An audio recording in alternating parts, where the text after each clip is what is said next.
තෙරුවන් සරණයි. අපි අද ඉන්නේ දොළුව ප්‍රාදේශීය ලේකම් කොට්ටාසේ රජතලාව ගම්මානයේ. ඉතින් පසුගිය කාලේ ඇදහිනු දිත්වා සුලිකුණාටුවත් එක්ක මේ ප්‍රදේශයේ වැඩිපුරම හානි වෙච්ච ගමකට තමයි අපි අද ඇවිල්ලා ඉන්නේ.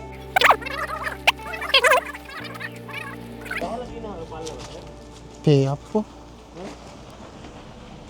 මේ බිත්ති මේ පුපුරලා මේක දැඩි අවදානක් නේ එතකොට. ඔව් අධි අවදානක් කලාපයක් වශයෙන් මේ බලන්න. අපේ අහුර මෙහෙ දෙන්නේ හොටම ටික පෙන්නන්නේ.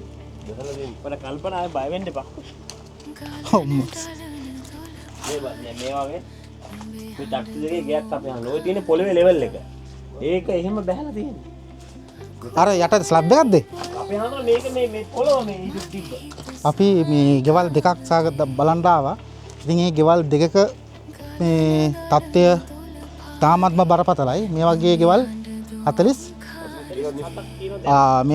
47ක් මේ වගේ දැඩි අවදානම් තත්ත්වයකට පත් වෙලා තියෙන බව තමයි මේ ගමේ අය ප්‍රකාශ කරන්නේ.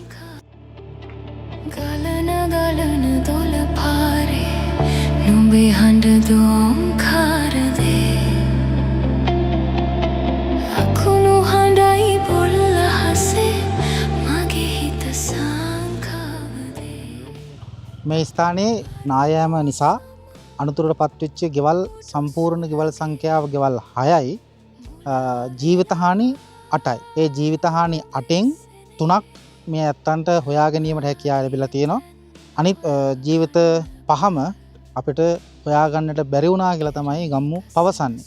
ඉතින් ඒ වෙනකොට ඒ වකවානු වෙනකොට මේ ගමේ අයට මේ මිනි පෙට්ටියක්වත් මෙතෙන්ට ගෙන්න ගන්න බැරි මට්ටමක් තමයි තිබිලා තියෙන්නේ. ගෞරවනීය හාමුදුරන් වහන්සේගේ මූලිකත්වය ඇතුව ගමේ මිනිස්සු එකතු වෙලා ලෑලි වලින් පෙට්ටි හදලා තමයි අවසාන කටයුතු සිද්ධ කරලා තියෙන්නේ. තාමත් මේ පොළොව ඇතුලේ මේ මිනිස්සුත් එක්ක එකට හිටපු එකට දුකසව බෙදාගෙන හිටපු ජීවිත 5ක්ම මේ පොළොව යට මිහිදන් වෙලා තියෙනවා.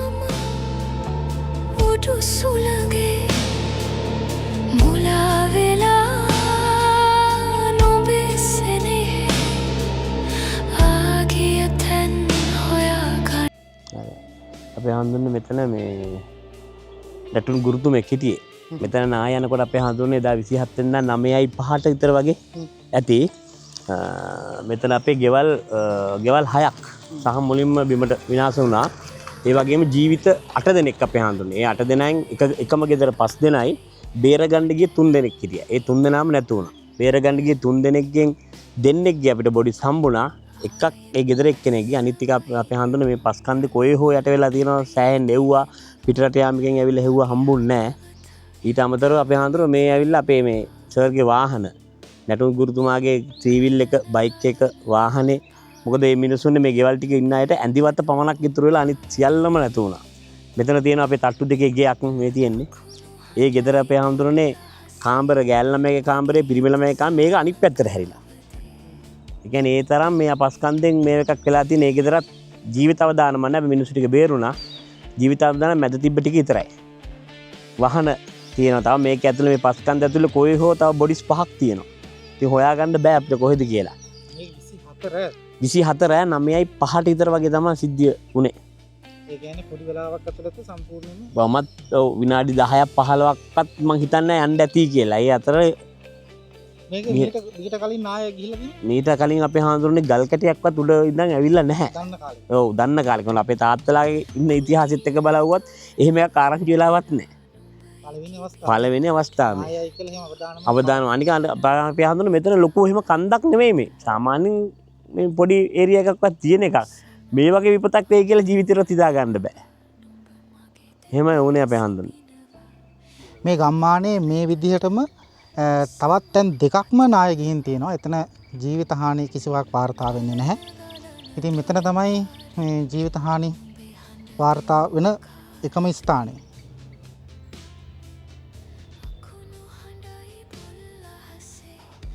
මේ ගමේ අය පවසන විදිහට මෙතන මීට පෙර කිසිදු නායෑමක් වාර්තා වෙලා නැහැ. මෙතන ඉන්න එක එක වයස් සීමාවෙන් යන පසු වෙන අය. ඉතින් යාළගේ ජීවිත කතාව තුළ මේ වගේ සිදුවෙච්ච පළමු අවස්ථාව හැටියට තමයි ඔවුන් සඳහන් කරන්නේ.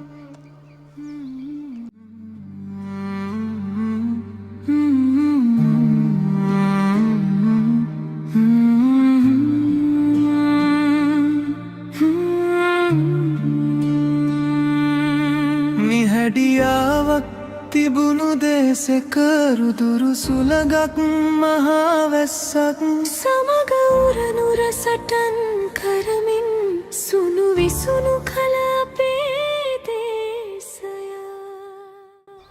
තවත් විශේෂිත කාරණාවක් දැනුවත් කරන්නට ඕනේ මේ ව්‍යසනයේ උන මොහොතේ ඉඳලාම අද වෙනකන් මේ රජතලාව ගම්මානයේ විහාරස්ථානයේ ලොකු හාමුදුරන් වහන්සේ කුරුණෑගොඩ ධම්මින්ද ලොකු හාමුදුරන් වහන්සේ මේ මිනිස්සුත් එක්ක ඉඳගෙන ලොකු ශක්තියක් වෙලා ඕනට අවශ්‍ය කරන සෑම දෙයක්ම හොයලා බලලා උන්වහන්සේ කරලා තියෙනවා. ඉතින් අපිත් පෞද්ගලික උන්වහන්සේ හඳුනනවා. ඉතින් අද මට උන්වහන්සේ සම්බන්ධ කර ගැනීමට හැකියාවක් ලැබුණේ නැහැ. මම මෙතෙන්ට එනකොට උන්වහන්සේ විහාරස්ථානයෙන් බැහැර වෙලා හිටියා. ඉතින් ගමේ මිනිස්සු උන්වහන්සේ කරපු සේවය පිළිබඳව කියනවා නම් ගමේ මිනිස්සු කියන්නේ ඇත්තටම අපේ හාමුදුරුවෝ බුදු කෙනෙක් වගේ අපිට පිහිට වුණා කියලා. ඒ වචනේම තියෙනවා කොච්චර කැපකිරීමක් උන්වහන්සේ කරලා තියෙනවද කියන එක. ඇදලා මේ මිනිස්සුගේ ජීවිතයක බේරුව ඇත්තටම ලොකු හාමුදුරුවෝ බුදු කෙනෙක් වගේ. ලොකු හාමුදුරුවෝ නැත්තම් මීට එහා තව ජීවිත අවදානමක් තියෙනවා. ඒත් එක්කම අදට මේ බත් කටක් කන්නේ. මේ ගමේ පවුල් 370 ගානක් තියෙනවා. ඒ සියලුම දෙනා අදට මේ බත් කටක් කන්නේ මගේ ලොකු හාමුදුරුවන්ට පින් සිද්ධ වෙන්න. හැම ගෙදරටම එකම විදිහට සමස්තයක් වශයෙන් පවුල් 370 ගානම අද මේ වෙනතුරුත් අපේ හාමුදුරුවෝ තමයි ආධාර ටික දෙන්නේ. පැනඩෝල් කාඩ් එකක් හරි ගිහින් දුන්නා නම් දුන්නේ අපේ ලොකු හාමුදුරුවෝ විතරයි. අපිට දේශපාලන මට්ටමෙන් නම් මොකුත් එහෙම හම්බෙලා නැහැ. ලොකු හාමුදුරුවෝ නිසා මේ මුළු පවුල් 372ම අද ජීවත් වෙනවා. තිබුණු දේසෙකරු දුරු සුළගක් මහාවැස්සක් සමග උරනුර සටන් කරමින් සුණු විසුණු කළ අපේ දේශය. කිමද මෙලෙසින් කෝප වූයේ සුබාද හමත් බිහිසුණු ලෙසින් හබාවේ රුදුරු බලයෙන් අපේ දේශය කරා තරහින් සොබාද හමත් අපට කලකින් පෙන්වා දුන්නා එකලසින් ජාති ආගම සැවම නොතකා එකාමෙන් සිටි මිනිසත් කමා